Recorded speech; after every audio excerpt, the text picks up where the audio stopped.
Now अब हम लोग नेक्स्ट प्रोटोकॉल की बात कर लेते हैं for flow control and error control. This is selective repeat ARQ. This time both window have a outstanding frame for sending and for receiving. In selective repeat ARQ में क्या होता है कि ओनली हम सेंडर जो है डैमेज फ्रेम को resend करता है. जैसा कि था कि पहले कि सेंडर ने फ्रेम को सेंड किया गो बैक NRQ में और रिसीवर ने उस फ्रेम को रिसीव भी किया, but due to the any channel issue problem receiver की एक्नॉलेजमेंट एक भी एक्नॉलेजमेंट सेंडर को नहीं मिली. तो सेंडर एज्यूम करता है कि उसके सारे पैकेट क्या हो चुके हैं, वो लॉस हो चुके हैं, रिसीवर ने कोई पैकेट को फ्रेम को रिसीव नहीं किया.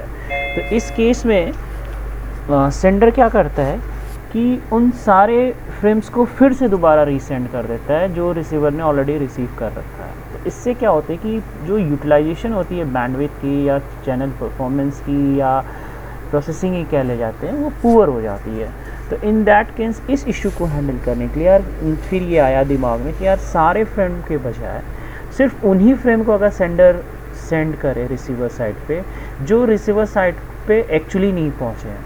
तो इस वजह इस इशू को हैंडल करने से सबसे बड़ा बेनिफिट ये होगा कि हमारी बैंडविड्थ यूटिलाइजेशन क्या हो जाएगी, बेटर हो जाएगी, बट ओवरहेड हमारे जो है रिसीवर साइड पे बढ़ जाएगा. इसीलिए फर्स्ट पॉइंट ये कहता है कि in selective repeat ARQ only damage frame is resent, more bandwidth efficient but more complex processing at receiver side. Now अगर ऐसा करना है तो इट मीन्स कि we have to increase the size of buffer at receiver side. पहले go back NRQ में क्या था कि बफर साइज़ कितनी थी, 1 थी. नाउ अगर हम सब्सिक्वेंट फ्रेम मानिए उन फ्रेम को भी रिसीव कर लें जो सेंडर ने सेंड किए हुए हैं और रिसीवर उन्हें रिसीव करना है, तो उन फ्रेम को रिसीव कर लें और सिर्फ उन्हीं को मार्क करके भेजें रिसीवर साइड से सेंडर को कि जो फ्रेम रिसीवर ने रिसीव नहीं किए हैं. तो इस केस से इस इशू जो है सॉल्यूशन से हमारा जो है ये प्रोटोकॉल और एफिशिएंट हो जाता है. सो अब यहाँ पे क्या है कि सबसे बड़ा बेनिफिट जैसे मैंने बोला कि minimise the retransmission of frame. अब सारे फ्रेम के बजाय सिर्फ उन्हीं फ्रेम को भेजो जो रिसीवर साइड पे नहीं पहुँचे हैं. Next, receiver must maintain the large enough buffer. जैसे मैंने कि अभी बताया कि सेंडर पे रिसीवर पे 1 था गो बैक, यहाँ पे हमें रिसीवर पे बफर साइज़ को बढ़ानी पड़ेगी. क्यों बढ़ानी पड़ेगी? To enough buffer to reordering the receive frames, जिससे कि जो भी फ्रेम्स हमारे पास आ रहे हैं उनको हम क्या कर सकें, रीऑर्डर कर सकें. नाउ हाउ सेंडर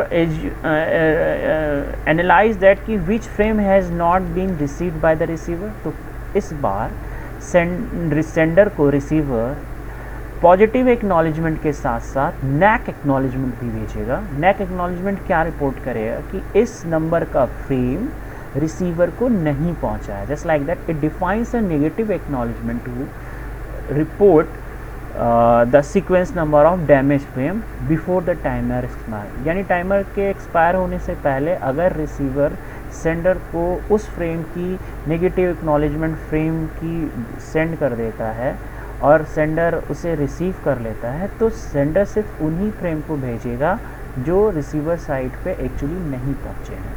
नाउ आप बात कर लेते हैं सेंडर और रिसीवर के विंडो साइज़ की. तो यहाँ पे वी कैन से दैट कि ये जो फ्रेम है, ये जो इस साइड है लेफ्ट हैंड साइड का, ये सारे फ्रेम एक्नॉलेज हो चुके हैं, यानी सबकी एक्नॉलेजमेंट रिसीवर से मिल चुकी है. ये वो फ्रेम है जो सेंडर भेज रहा है और ये वो फ्रेम है जो वेटिंग क्यू में है जो भेजे जाने हैं. अब क्या है कि इस सेंडर और रिसीवर्स में अलग अलग अपने अपने वेरिएबल्स हैं. ये SF इस फ्रेम इस विंडो की स्टार्टिंग फ्रेम को बताता है और SL इस फ्रेम के एंडिंग फ्रेम को बताता है और S रिप्रेजेंट करता है. होता क्या है कि विंडो के अंदर मल्टीपल फ्रेम होते हैं, तो S उन फ्रेम को रिप्रेजेंट करता है जो करंटली भेजे जा रहे हैं. नाउ रिसीवर साइड पे इस बार विंडो साइज़ जो है इंक्रीज़ हुई, यानी बफर इंक्रीज़ हुआ, यानी इस साइड के वो सारे फ्रेम्स ये रिप्रेजेंट करेंगे कि ये सारे फ्रेम्स एक्नॉलेज किए जा चुके हैं. और ये जो 0-1 दिख रहे हैं या जो मल्टीपल फ्रेम्स इस विंडो के अंदर दिख रहे हैं, वो ये रिप्रेजेंट कर रहे हैं कि ये नंबर के फ्रेम रिसीवर सेंडर से एक्सपेक्ट कर रहा है, यानी अगर रिसीवर को ये वाले फ्रेम सेंडर भेजता है तो सेंडर इन नंबर्स के रिसीवर इन नंबर के फ्रेम को क्या करेगा, रिसीव करेगा।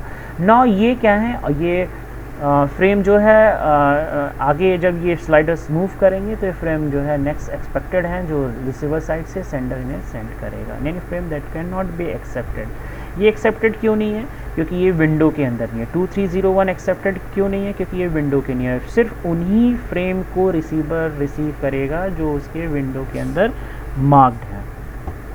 ना थोड़ा सा इसको और एक्सप्लोर कर लेते हैं कि सेंडर की विंडो साइज़ और रिसीवर की विंडो साइज़ दोनों देख लेते हैं।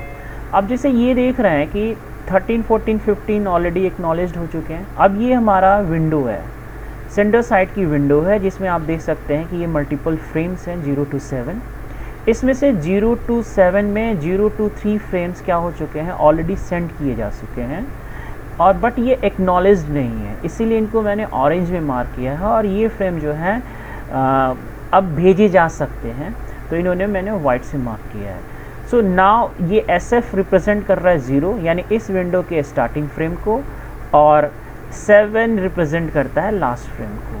अब नाउ ये 0 to 3 भेजे जा चुके हैं, यानी नेक्स्ट फ्रेम कौन से भेजे जा सकते हैं, 4, इसीलिए यहाँ पे S की वैल्यू को क्या रिप्रेजेंट कर रहा है, S किसको रिप्रेजेंट कर रहा है, 4 नंबर फ्रेम की वैल्यू को। नाउ ये वो फ्रेम है जो नहीं भेजे जा सकते अभी, क्यों, क्योंकि ये फ्रेम्स जो हैं राइट हैंड साइड के फ्रेम्स इस विंडो के अंदर नहीं है। जैसे ये विंडो स्लाइड होगी ये फ्रेम्स इस विंडो के अंदर आएंगे, यानी ये फ्रेम विंडो अब भेजे जा सकते हैं। नाउ अब दूसरी सबसे इम्पॉर्टेंट चीज़ है कि इस बार जो हम विंडो की साइज़ डिसाइड करते हैं सेलेक्टिव रिपीट में, वो हमेशा 2 की पावर की m की हाफ होती है। यानी अगर m इज़ 2 बिट हमने लिया, यानी टोटल अगर हमारे 4 फ्रेम्स बने, और मुझसे कोई पूछे कि what will be the window size, तो विंडो साइज़ हमेशा क्या होगी, 4 की हाफ, यानी 2 की पावर m की हाफ। तो विंडो साइज़ विल बी 2 की पावर m-1।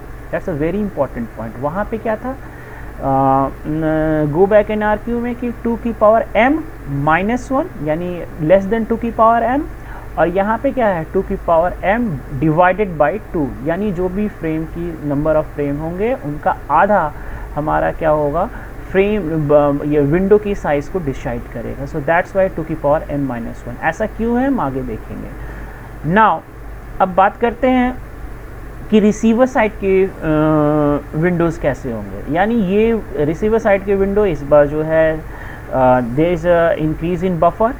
अब ये भी, इसकी भी साइज़ सेम होगी, यानी सेंडर और रिसीवर के विंडो साइज़ क्या होंगी, सेम होंगी। नाउ लेफ्ट हैंड साइड के विंडोज़ पे जो के हम लोग जो देखेंगे नंबर्स हैं, ये ऑलरेडी क्या हो चुके हैं, रिसीव्ड हो चुके हैं, और राइट हैंड साइड के जो हैं ये इन फ्यूचर रिसीव किए जाने हैं। तो ये अभी क्यों नहीं रिसीव्ड हो सकते, क्योंकि ये रिसीव जो है विंडो के अंदर मार्क्ड नहीं है, यानी लेफ्ट राइट हैंड साइड के जो भी ये नंबर्स हैं वो नंबर्स मार्क्ड नहीं है। तो फिर रिसीवर कौन कौन से फ्रेम को रिसीव कर सकता है, यानी ये विंडो है, ये रिसीवर की विंडो है, इस रिसीवर विंडो के अंदर जो भी नंबर ऑफ फ्रेम्स हैं, रिसीवर अगर इन नंबर ऑफ फ्रेम्स को सेंडर साइड से पाता है या रिसीव करता है, तो वो उनको क्या करेगा, एक्सेप्ट करेगा।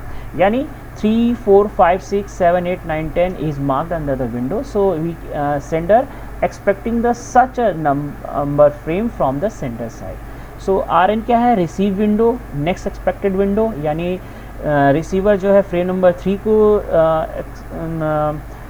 एक्सपेक्ट कर रहा है। And now frame that can be received and stored later delivery, stored for letter delivery, colored boxes is already received, यानी ये 4, 7, 9 रिसीव्ड हो चुके हैं, और 3, 5, 6, 8, 10 ये जो वाइट बॉक्सेस यानी ये रिसीव नहीं है, ये क्या हो रहे हैं, ये लेटर बाद में क्या करेंगे, इनको ये रिसीव करेंगे। तो इस विंडो के अंदर जो आपने ऑरेंज बॉक्सेस देख रहे हैं, ये ऑरेंज बॉक्सेस ये रिप्रेजेंट कर रखे हैं कि इस नंबर के फ्रेम्स रिसीवर ने रिसीव कर रखे हैं, और ये जो वाइट बॉक्सेस हैं ये फ्रेम्स अभी तक रिसीवर के पास नहीं पहुंचे हैं या इनको रिसीव नहीं कर सके हैं, तो इनको फ्यूचर में रिसीव करने के लिए इनको स्टोर कर रखे हैं। तो इस तरीके से हमारा क्या होता है कि रिसीवर साइड के विंडो काम करते हैं। अब आते हैं थोड़ा एलोब्रेट कर लेते हैं इस तरीके से ब्लॉक डायग्राम में कि ये अब ब्लू लाइन ये सारे फ्रेम्स सेंडर्स रिसीवर्स को सेंड कर रहा है और रिसीवर्स क्या कर रहा है, इनको एक्नॉलेज कर रहा है। तो इस बार एक्नॉलेज में दो चीज़ें हो सकती हैं, पॉजिटिव एक्नॉलेजमेंट हो सकती है, नेगेटिव एक्नॉलेजमेंट हो सकती है।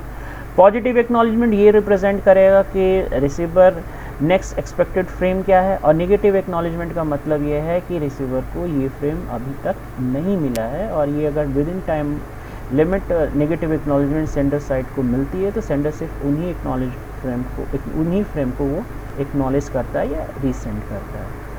तो यहाँ पे नेक्स्ट टू रिसीव ये देख सकते हैं। उसके बाद आता है कि अब हम इसको हैंडल कैसे करें, तो ऑपरेशन देखते हैं। तो पहला ऑपरेशन है सेलेक्टिव रिपीट ARQ, किसके लिए, लॉस फ्रेम के लिए, यानी frame loss.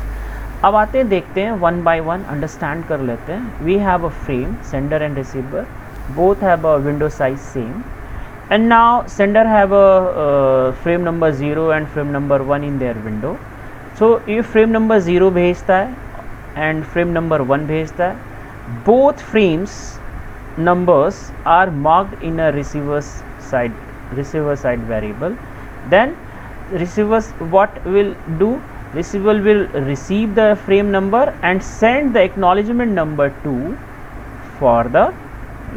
the sender side. It means sender assume that कि receiver को frame number 0 और frame number 1 मिल चुका है, यानी acknowledgement 2 represent the cumulative acknowledgement for frame number 0 and frame number 2.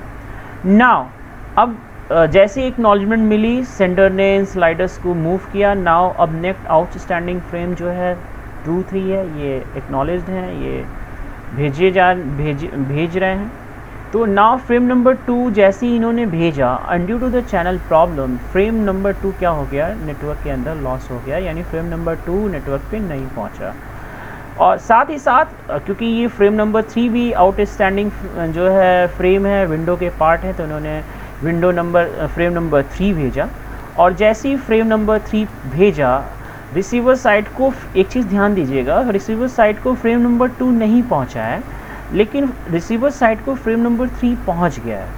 चूँकि frame number 3 is also the part of receiver window, तो receiver सी जो है वो फ्रेम नंबर 3 को रिसीव करेगा और वो एज्यूम करेगा कि फ्रेम नंबर 2 ऑलरेडी क्या हो चुका है, लॉस हो चुका है। तो वो इस बार एक्नॉलेजमेंट ना भेज के वो क्या करेगा, फ्रेम नंबर 2 की नेगेटिव एक्नॉलेजमेंट भेजेगा।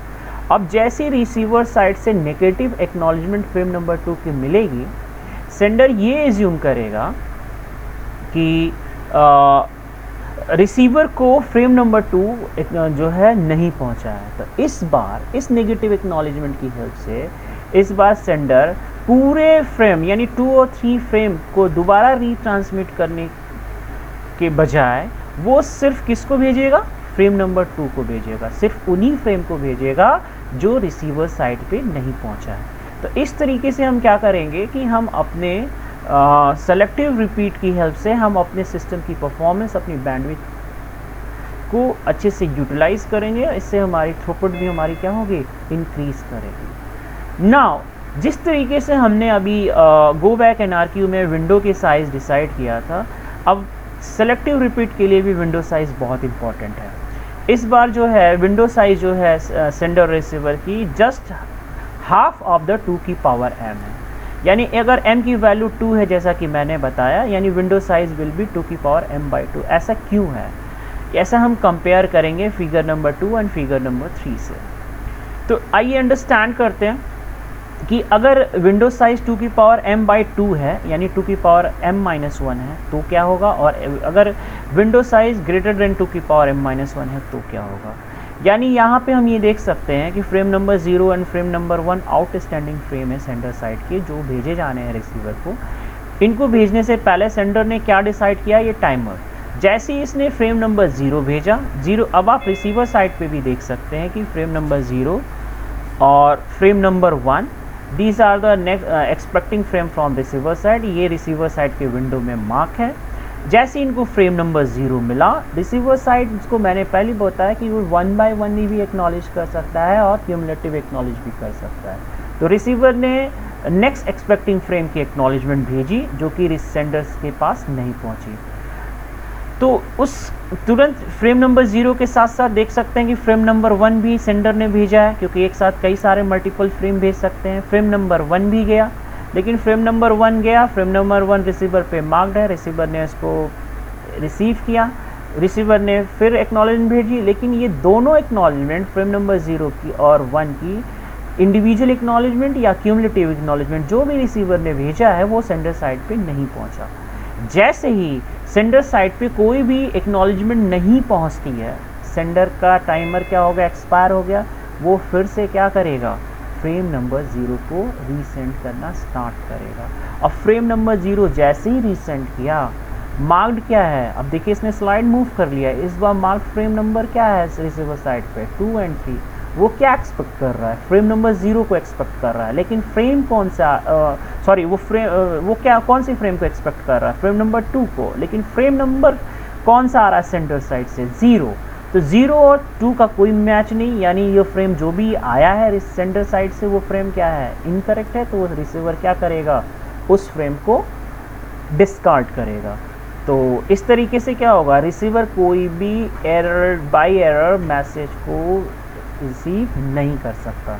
लेकिन अगर वैल्यू 2 की पावर m-1 से ज़्यादा हो गई सपोज करिए, तब क्या होगा, तो सपोज करिए frame number 0, frame number 1, frame number 2 लगातार इसने भेजा और किसी भी फ्रेम की रिसीवर साइड से, क्योंकि ये मार्क्ड भी है तो ये 0, 1, 2 को वो रिसीव भी करेगा, रिसीवर साइड से किसी भी फ्रेम को की एक्नॉलेजमेंट सेंडर को नहीं मिली। अगर नहीं मिली तो क्या होगा, सेंडर के टाइमर्स एक्सपायर होंगे, टाइमर एक्सपायर होने के बाद सेंडर ये एज्यूम करेगा कि रिसीवर के पास कोई फ्रेम नहीं पहुंची, वो अगेन क्या करेगा, रीसेंड करना स्टार्ट करेगा। ध्यान दीजिएगा, उसने फ्रेम नंबर 0 पुराना वाला भेजा है, लेकिन यहाँ पे क्या है कि 0, 1, 2 तीनों फ्रेम रिसीव करने के बाद रिसीवर साइड का स्लाइडर आगे मूव किया तो उसकी नेक्स्ट एक्सपेक्टिंग फ्रेम क्या है, 301। ध्यान से देखिए 301।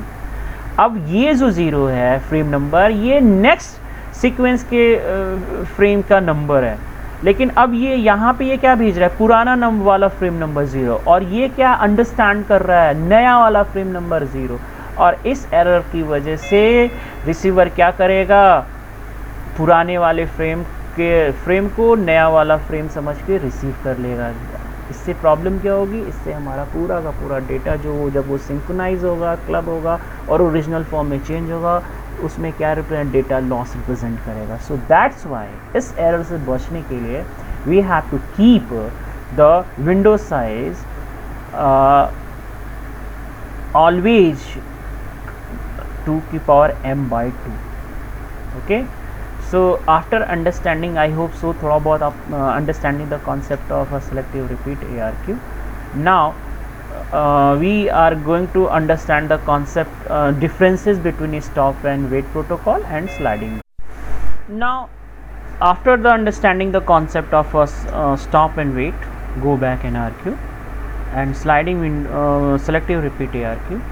Now there is a little bit difference somehow इन एग्जामिनेशंस में कभी कभी लोग पोस्ट देते हैं कि what is the difference between stop and wait protocol and sliding window protocol. तो सबसे पहली चीज़ तो sliding window protocol and stop and wait protocol both are solution for flow control. So stop and wait protocol is a very simple protocol. यहाँ पे sender और receivers के buffer size same होते हैं, वो सेंडर रिसीवर की frame size buffer size हमेशा 1 होती है। और स्लाइडिंग विंडो प्रोटोकॉल में क्या है कि सेंडर और रिसीवर्स पे अपने बफर जो हैं वो चेंज होते हैं। तो स्लाइडिंग विंडो प्रोटोकॉल और स्टॉप एंड वेट प्रोटोकॉल के कुछ हमने डिफरेंसेस लिख रखे हैं। तो स्टॉप एंड वेट में क्या है कि हमेशा 1 फ्रेम एक टाइम पे भेजते हैं और फिर वेट करते हैं, जब तक एक्नॉलेजमेंट नहीं मिल जाती तब तक सेंडर कभी भी नेक्स्ट फ्रेम नहीं भेजेगा। तो first difference is that sender sends a 1 frame and wait for the acknowledgement from the receiver side. और स्लाइडिंग विंडो प्रोटोकॉल में क्या है, सेंडर एक साथ मल्टीपल फ्रेम भेज सकता है, और जैसे ही अगर उसे ये एज्यूम होता है कि उसका फ्रेम रिसीवर साइड पे नहीं पहुंचा है, तो वो क्या करेगा, फिर उन मल्टीपल फ्रेम को रीट्रांसमिट करेगा। तो इस तरीके से हम मल्टीपल फ्रेम एक साथ भेज सकते हैं और एक साथ रिसीव भी कर सकते हैं इन स्लाइडिंग विंडो प्रोटोकॉल। अब आती है बात एफिशिएंसी की, तो जाहिर सी बात है, सिंपल है, एक टाइम पे एक ही को फ्रेम को भेजेंगे और एक ही के एक्नॉलेजमेंट के लिए वेट करेंगे, तो पुअर यूटिलाइजेशन ऑफ बैंडविड्थ, तो एफिशिएंसी क्या होगी, लो होगी। But in comparison to stop and wait protocol, efficiency sliding protocol की हमेशा बेटर होगी। अब यहाँ पे एक सेंडर साइज़ क्या है, सेंडर साइज़ की विंडो हमेशा 1 होगी, और यहाँ पे स्लाइडिंग विंडो प्रोटोकॉल के अंदर सेंडर साइज़ की विंडो साइज़ डिपेंड करती है कि अगर सेलेक्टिव रिपीट और गो बैक NRQ ये दो प्रोटोकॉल हैं, अगर गो बैक NRQ है तो 2 की पावर m-1 और सेलेक्टिव रिपीट ARQ है तो 2 की पावर m/2 है। यहाँ पे m क्या है, यहाँ पे m नंबर ऑफ बिट है, ये बिट नंबर सीक्वेंसिंग के लिए, फ्रेम की सीक्वेंसिंग के लिए जो यूज बिट्स होती हैं उनकी हेल्प से हम विंडो की साइज़ डिसाइड करते हैं।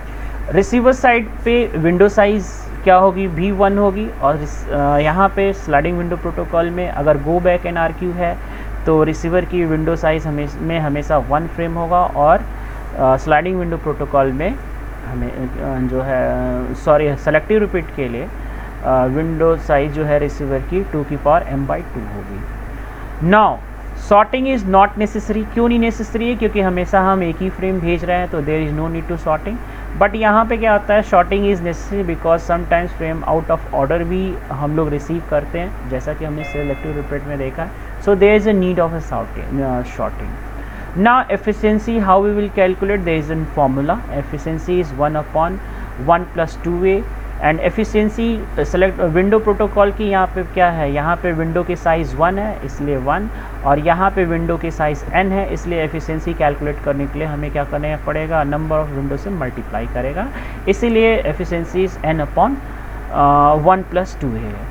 अब यहाँ पे a क्या है, a is ratio of propagation time upon the transmission time. हम लोग फार्मूला मैथ्स जब इसके न्यूमेरिकल्स करेंगे तो ये सारे कॉन्सेप्ट क्लियर होंगे। Next last point is that ये हार्ड डुप्लेक्स पे काम करता है और ये फुल डुप्लेक्स पे काम करता है। तो there is a basic difference of a stop and wait protocol and sliding protocol. Now अब बात करते हैं कि स्लाइडिंग वेट प्रोटोकॉल के दो अपने कैटेगरीज हैं, गो back NRQ and selective repeat NRQ। तो go back NRQ and selective repeat NRQ both are handling the damaged frame, both are handling the flow control issues. So basic difference क्या है वो देख लेते हैं कि go back NRQ में हमेशा विंडो साइज़ जो होगी वो 2 की पावर m-1 होगी सेंडर की, और रिसीवर की हमेशा 1 होगी।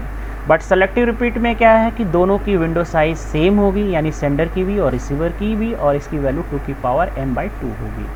तो basic difference, if the send frame are find suspected, अगर कोई भी फ्रेम भेजा है सेंडर ने और वो फ्रेम लॉस हो चुका है या उसकी एक्नॉलेजमेंट लॉस सेंडर को नहीं मिली है या डिलीड मिली है, तो वो उसे क्या तो सेंडर क्या करेगा, पूरे के पूरे पैकेट को फिर से दोबारा रीट्रांसमिट करेगा, then all the frame are रीट्रांसमिटेड।